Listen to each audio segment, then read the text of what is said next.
everyone. Today I'll be showing you how to make a healthier hot chocolate at home, and this is everything you'll need. I'm using organic whole milk, which works the best for this recipe, and then 1 tablespoon of cocoa powder, 1 tablespoon of honey, a 1/4 teaspoon of vanilla extract, and just a little pinch of salt.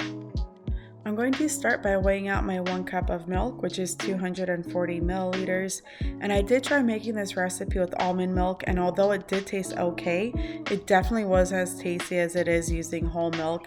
It didn't have that richness or creaminess to it. So just keep that in mind if you do decide to use a milk alternative. Next up, we're going to add all our ingredients directly into the pitcher. So our 1 tablespoon of cocoa powder, our 1 tablespoon of honey. I ended up just taking a spoon and scraping out the rest of the honey. And then our 1/4 teaspoon of vanilla extract, and then a little dash of sea salt. Next step is to heat up the wand, so I'm going to turn that on, and it's ready to go once a bunch of steam is coming out, something like this.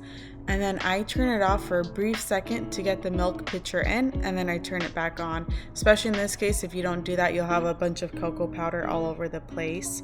And when you're starting out, don't forget to have the wand just barely submerged. It's gonna look not great at this point, but trust the process, keep with it, and eventually all the cocoa powder on top will mix into the milk. Once you feel that the milk is starting to warm up, submerge that wand deeper into the milk and make sure you have a nice whirlpool going. That is also going to help break up the cocoa powder on top and mix it into the milk. And as I mentioned before, almond milk doesn't work great for this recipe, but if you are looking for a milk alternative, I'd recommend oat milk. That's going to be your best option. Once the pitcher is too hot to touch, that's when your hot chocolate is ready. So turn it off, quickly purge and clean your wand. Otherwise that cocoa powder is going to stick to the wand and be a pain in the butt to take off later. And this is the end result. As you can see, the hot chocolate's really creamy. It has great microfoam on it.